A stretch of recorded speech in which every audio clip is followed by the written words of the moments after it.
مسافران است. مردم ما بکنن فیران میکنن همسایه ها دیگرو شما حکمی و مسافری را دارید شما داد صدقه ایشون میشه در آمده من دانجا هستم مثلا اپا جان خاله جان چکه شکر و کارتشکای پیاز چه اصلا اینا یک ستیلا میگیره حولیش میروی نگاه میکنن ها یه روز شکر میته دو روز بعد نگاه میکنه بیخای کیلوش میکنم. تشکر زیاد.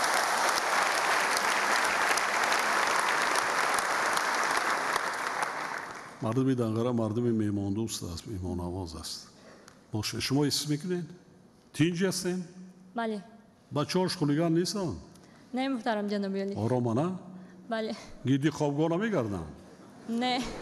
من سوال نگاه کنند.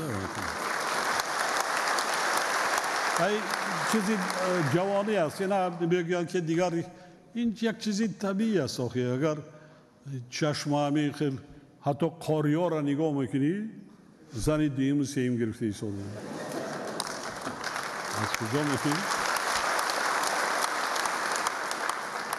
قاریا که بعد چشم میگه دایره چشم پوشیده نشود ما مخصوصا جوانی ده یک دوره است که میگذره تیز برای این دوای ما تحکیم نکنه که جوانا ششان بخوندن با گای باشه زمانهایی که ما تحصیل کردیم در مغازه ها قند نبود قند کجا قند استالینی پاخسا اونا می اومد با جنگ جنجال میشید میبردن سنگ قطی و دیگه با امرا هر روز نمیدادن پدر و مادر چوی قطی حاضر همه چی هست همه چی هست یعنی جوانا تیز پخته میرسن از همه لیاز بعد واسطه اخبار نبود تلویزیون نبود رادیو نبود اینترنت تلفن این چیزا نبود ولی همه اینقدر امین اینفورماسیون وای شده که گودک ولی 3 سال نشده است نگاه کن که علاقه با قطعی کار کرده ایستاده است تلفن و تلویزیون و بعضی چیزهای الکترونیکی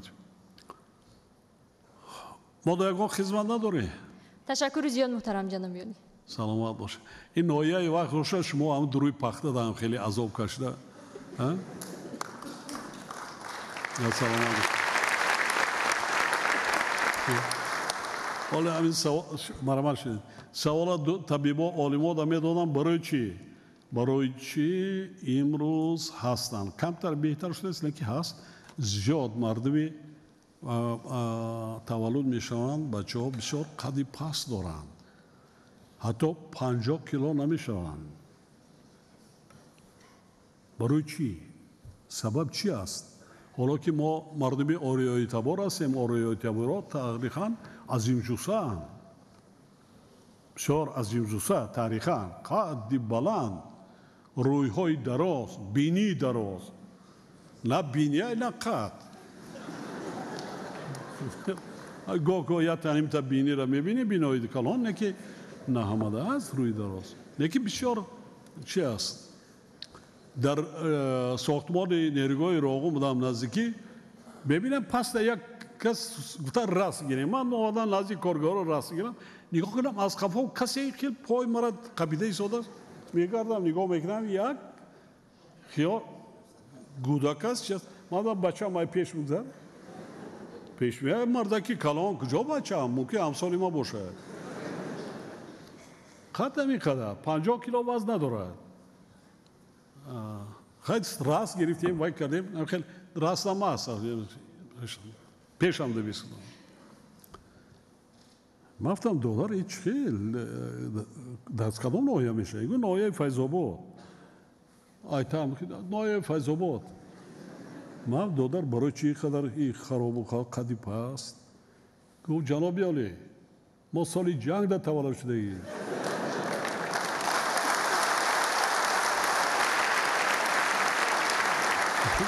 این معنی وای هم دارد سالی جنگ در تولد شده یعنی شرایط برای همین خط است اما تربیهش کنید سرداری ساختمان میگه جنابی علی معاش علاوه گیت یعنی را دکتر اصلا سکرده خوراکشتین یا کمتر تا جنابی علی این بسیار کارگر پیش قدم ما است هم چیه اوی قدرش باز وای میکنن گفت نه اینجا جای کار ساختمانی همین در نقها جایی میشه که تنگ اونجا سیم در آورده و ارماتور در آورده نمیشه همین را به در آوری وای میکنن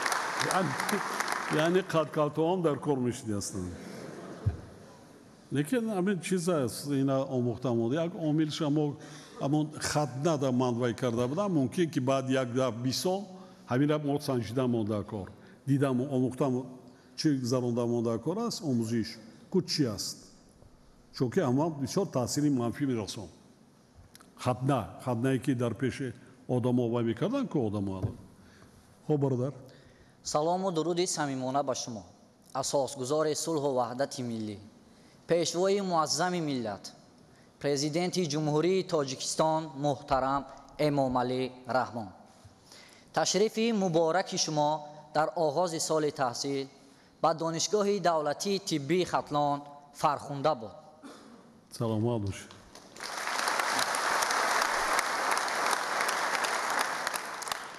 من برادزاده دلشادی دوران دانشجوی کورس اول فاکولته طبی دانشگاه دولتی طبی ختلان سال روان طبق کوتای پرزیدنتی از ناحیه دنغره به دانشگاه مذکور داخل شدم از کدام ده میشوی از جامعه شهرک کوچه اسمت شریف شهرک مرحبا محترم پیشوای ملت من به حیث یک نفر از جوانان کشور و دانشجوی این بارگاه علم و معرفت نخست خود را سعادتمند و سرفراز می حسابم که امروز در تجلیل روز دانش و درس صلح امکان در حضور مبارک شما قرار گرفتن و سخن گفتن برایم میسر گردید بعداً به حکومت جمهوری تاجیکستان و خصوصاً به شما جناب عالی جهت ارج گذاشتن و مورد اعتبار و احترام قرار دادن کار و فعالیت جوانان کشور که آنها را در آینده باعث رشد و پیشرفت و انکشاف و دیگرگونسازی های سیاسی، اقتصادی، اجتماعی و علمی و فرهنگی جامعه تاجیکستان می حسابد اظهار سپاس می نمایم.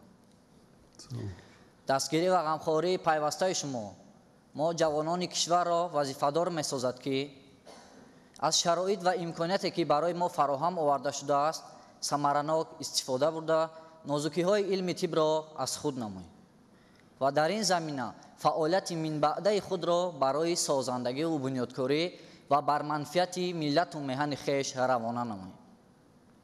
مقصد نهایی ما جوانان پیش از همه به طور شایسته سزاوار شدن اعتماد شما حمایه و پشتیبانی دستاوردهای استقلالیت دولتی جمهوری تاجیکستان احیای ارزش‌های ملی دستگیری سیاست دولت دریافت راه‌های رسیدن به مقام بلند خودشناسی و خودآگاهی و امثال اینها بوده برای رسیدن به این هدف‌ها از تحت دل سعی خواهیم ورزید.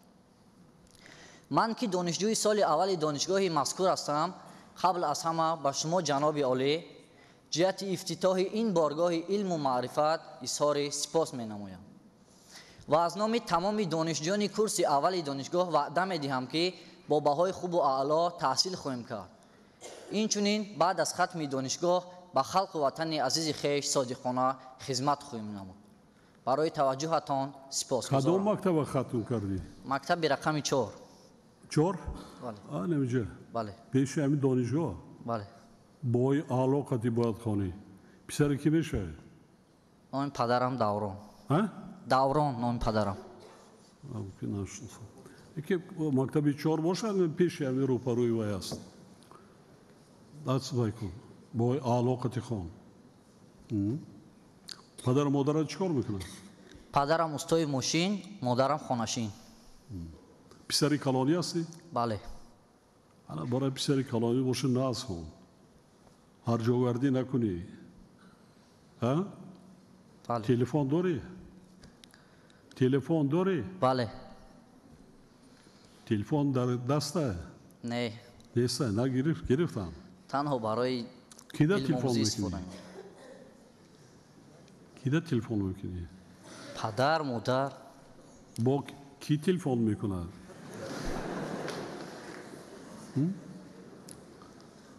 این کار خنده نیست. اصلا انسان آدم رو بسیار جوان رو ویران میکنه تلفن. بله؟ وقتی هوششان همیده میشه تلفن قوالی بری کلانسالا کجا بگه که من اویلا دارم قطیو گاب زدن در کار فازان دارم پرسام کتاب شام بیبیم چویا بگی امین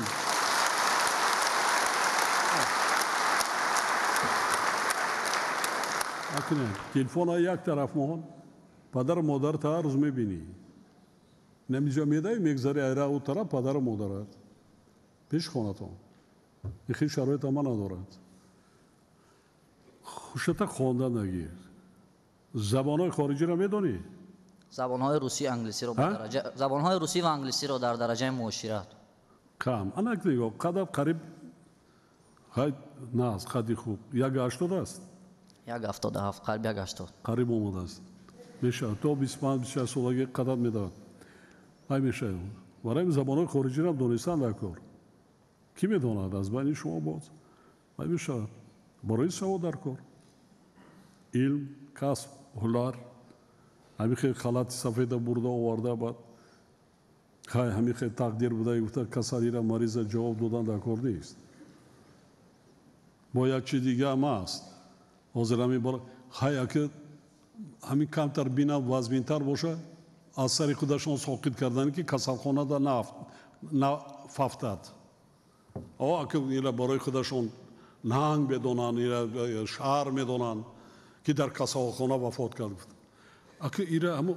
صاحبش کی است صاحبش فلان شد اگه داروی بسیار چی کردیم اگه حق یک خانه دا بردم دارو باید هست یک کمتر با دو خانه یک کمتر خانه دا باشه یکیش با داخلی میرسه یکیش در نیمی راه وای میشه این خیلی بسیار است من حتی شناس هستم حتی شناسای من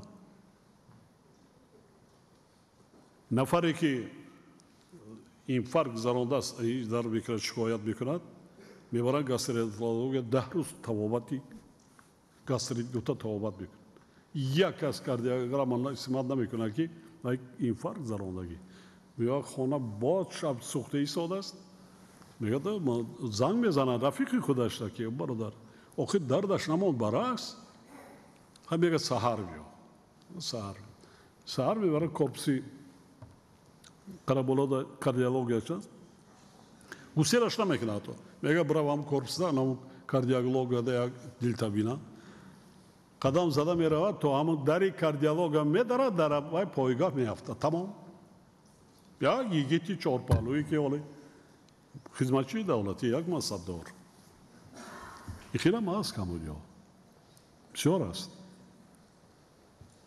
برای همین متخصص گاسترنترولوژ همین قدر وای وقتی که میگه میداد طبیبا که بعضا حالاتو اگر باید باشد اینجا خیلی سری باید همین معده را بگیم که میسوزد سوزشی سختی باید میکرد در جمعیت وای بعضا طبیبا میدونن برای چی وای نمیکنن بسیار را میشدن خیلی حادثه بسیار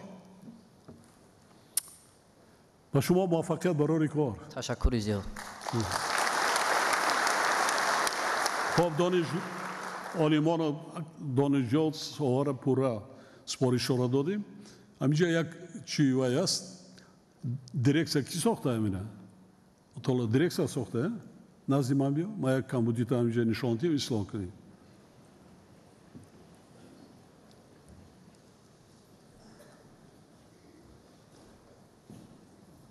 پیش بیم برای 1200 چند نفره 1200 اگر کمتر دیگر میکردی یک نیم هزار جا میشی مایلش کردی که دیگر وای کمتر بالا را وای میکردی اکلان میدادی این یک نگاه شیشتی هم بچه ها نمیتابن این بالیاسیونایی که کرده گیتاست مخم کرده است یا این وای که پس کن یا برعکس اونا بردار این خیلی اکلانتی ورزشگاه آدم میکنه یا اونجا میشلت گوش میکنن اونجا خوب نمیکنه برای خوب نمیکنه یا لیکس گوش میکنن یا اینکه هم که ملاقات و واقعا یا یکون چرابین فرنگی یک سال میشلن میرن برای همین باید کردن در کار جا بیشتر میشه او بالا را قسمت توی بالا این چیز اگر نتوانیستین این وای بالاست پایانتر کردن در کار که وقتی چیشن وای طولا را وای کنن ساختمانچا دایم شما وای میکنید بینیتون خیلی کردین این آشارما این تابستان چیکار میشه؟ این تریزهای چه روشنی نازو کاندیسری کار میکنه؟ هست دارد باید باشه اینا با این نوبت بگیر باید ببینید اون را روبر دانشگاه خیلی با ببینید در وقت ساختمان هایی اینا بسیار کار میکنن چند امارات دیگر مونده است؟ 6 تا دیگر یک تا خوابگاه برای دانشجو یک تا خانه برای آموزگاران چند تا بینای دیگر مونده تعلیمی؟ 2 تا دیگر غیری با پلیکلینیکای نزدیک دانشگاه خیلی 6-7 تا بینای دیگر است بیاید اینا با چند سال دیگر ساختمان میرن این پلیکلینیکای شهر و شد اینجا تولد خانه هر که هم خیلی وزیر اینجا یک جای بله ما تمام شرایط را ما بله ایسا معایب میکنیم که باید دانشجو بکنن ما ده سوال داریتان دیگر پیشنهادهای دیگر نیست با شما موفقیت و برای کار سلامت باشید